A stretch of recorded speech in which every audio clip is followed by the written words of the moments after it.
If you click through hoping to see us put a few t-shirts in a backpack, this might not be the video for you. We're not 20-something-year-old backpackers anymore. We're people who travel full-time and we want to be comfortable wherever we go. And that means making room for all of life's essentials, plus a few nice-to-haves. We've been slow traveling the world for almost 2 years. We live in each destination for a month or two, and then it's on to the next. So during our travels, we've taken on the blazing hot summer in Athens, we've made it through a very rainy winter in Istanbul, we've had nice dinners out, gone hiking, had days at the beach, we even hit the gym. So through it all, we've managed to have the right stuff in our luggage. We've come up with a packing list of everything that we need for these different experiences and activities and weather conditions, and we're gonna take you through it in detail today. If you've got a big trip coming up and you're looking for practical advice on what to bring and why, this is the video. But be warned, we are not packing light.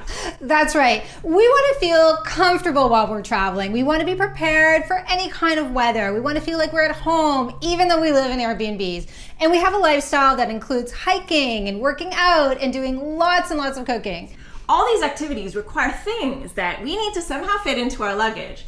But the reality of travel is that you can only bring along so much. Most airlines need you to keep under 23 kilos, which is 50 pounds. So that might sound like a lot, but when you don't have a home anywhere else in the world and you're traveling with basically everything you own, it can actually feel pretty limited. So we really need to make sure that we make the most of those 50 pounds, because if we go over, we're gonna be facing some pretty hefty extra charges every time we take a flight. So today we're getting all packed up for the next big leg of our journey. It's the perfect time to share everything we bring along for our life on the road.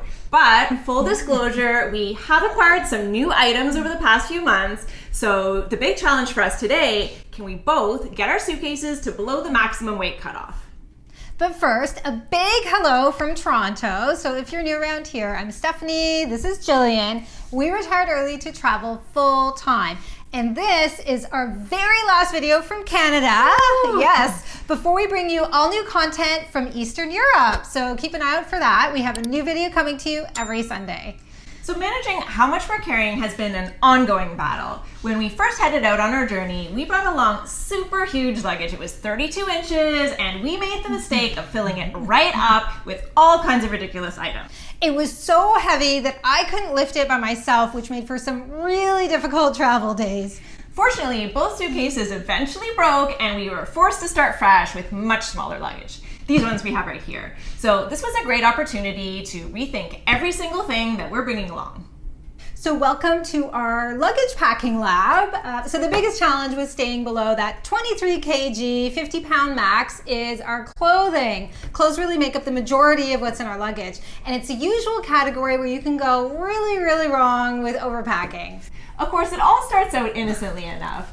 I think we all hope to be spending a lot of time in warm climates, so the base of our wardrobe is really lightweight clothing. So we both got t-shirts, shorts, pants, a bathing suit, and don't forget our socks and underwear. That's right. But that's really just the beginning. We can't be in Thailand all of the time. So for us, we also know that we're gonna be spending time in cooler weather. So for that, we've both got the jeans that we're wearing, sweatpants, long sleeve shirts, sweaters, a jean jacket, and of course, scarves to accessorize. Now, you might be noticing that there's a lot of blue and purple and gray colors, and that's because we're both kind of working within a palette just to make it a little easier to mix and match. So as you can see, the pile is starting to get a lot larger. Actually, I think mine is a bit larger than yours, but we're still nowhere near done. We do try to avoid the coldest winter, but we have to be ready just in case the temperature drops. So if it gets really cold, I've got this packable down jacket, gloves, toasty warm socks, and I have these beautiful long johns, which you can see I'm still holding on to from my army days. I think it's about time to replace them. I have been begging her to get rid of those. But that's not all. We also work out every day and we need clothes for that as well. So we both got a couple pairs of leggings, sports bras, t-shirts, and I even have a yoga jacket. But there's still more. If you've been following our videos, you'll know that we love hiking, and of course we need clothes for that as well. So for me, I have hiking pants, hiking socks, baseball cap, and finally, I have a windbreaker, which Gillian insisted that I buy, but I haven't used yet. Just wait till we're hiking. I'm not gonna lend you mine. So we need to have shoes for lots of different types of activities. In fact, when we started traveling, we had a lot more shoes. Gillian had a pair of dress loafers and I had dress boots, silver flats, and suede flats. But not only were they too bulky to fit in our suitcases, we never even wore them. We just carried them around in our luggage for a year. So this time around, we really feel like we've nailed it for footwear. We both have running shoes, we have hiking shoes, and we have flip-flops. And I also have these shoes that are more for kind of looking good around town while still being comfortable. You might be thinking that these shoes look a lot like these shoes, and you might be right, but one is for fitness and the other one is for around the town. It's very clear, at least in my mind. Anyway, we can't just travel with clothes and shoes. We also need technology. So we each have a computer and a phone, some earphones, and all the cords and accessories that go along with them. Now, we actually were making do with just one computer until recently, but for the sake of our marriage, we got this second one. Of course, we also have a few pieces of tech that help us with our YouTube channel. So we try to keep it pretty minimal, but it does add up. Starting with the largest item, this tripod. We also have a smaller tripod, a Pocket 2 camera, a couple of drives, a couple of microphones, and I also want to mention this item, which is not technology related, but it is my little toolkit that has all the little things for repairing stuff. So it's got sewing kit, it's got a mini screwdriver, extra SD card, that kind of thing. So before we traveled full time, we were fine just to bring along these little travel sizes for all of our toiletries. But now that we're on the road all the time, we just need full-size stuff of everything. Toiletries, beauty products, pharmaceuticals. Of course, everyone has different needs when it comes to this personal stuff. We're not going to walk you through the specifics of what we bring along, but we will show you how we pack them in these dry bags. So these are bags that are typically used for keeping stuff dry while you're camping or on a canoe trip. We use them for packing away all of our toiletries because it seems no matter how tightly we put on those lids, something always leaks on a travel day. So that actually covers all of the basics of what we bring along. And you are probably thinking, shouldn't be a problem to fit that into 23 kg or 50 pounds, but there's still more. So as we talked about, we're traveling for months at a time, maybe even years, and we want to feel comfortable. So that means bringing along a few things that help us have a nice lifestyle while we're on the road.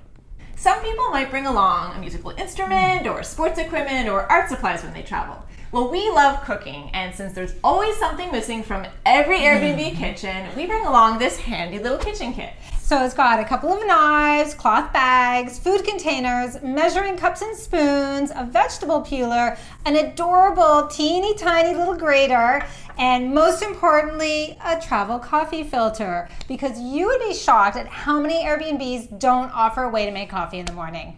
And we love working out every day. So we used to go to the gym and lift weights, but these days we're really into yoga because it's easy to do at home. Yeah. So we've got yoga mats and these rather bulky yoga blocks. And if you think that's a lot of stuff to fit in your luggage, don't forget we're also traveling with two adorable dogs. So we have their beds and their grooming kits and their little coats and lots more. We're not going to go into all in detail because not that many people are up for traveling internationally with their dogs, but we've got another video you can watch. So that's basically everything we bring along for our life on the road. Now for the moment of truth. We've got our suitcases here and everything's all packed up in packing cubes, which are essential for keeping all our stuff organized. Now, once we pack all this stuff into our suitcases, will we be under that 50-pound limit? So of course, I would never dare do any of the packing of our luggage. Gillian is really the genius when it comes to getting every single thing to fit. I would just cram it all in and hope for the best. So let's see how she does.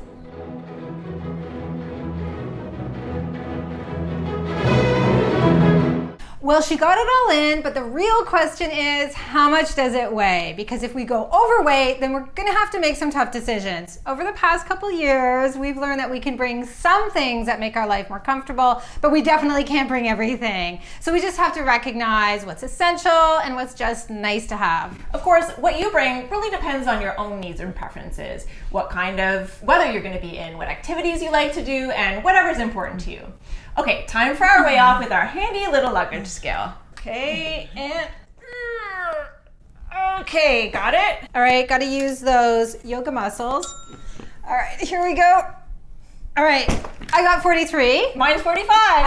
Looks like we did it. there you have it. We're doing pretty well on luggage. We've got room to spare for the next leg of our journey. Of course, we've had a lot of trial and error along the way. When we first started traveling, we were carrying around so many ridiculous things that we really should have left at home. So if you want to see all of our packing mistakes, you can check out the next video right here.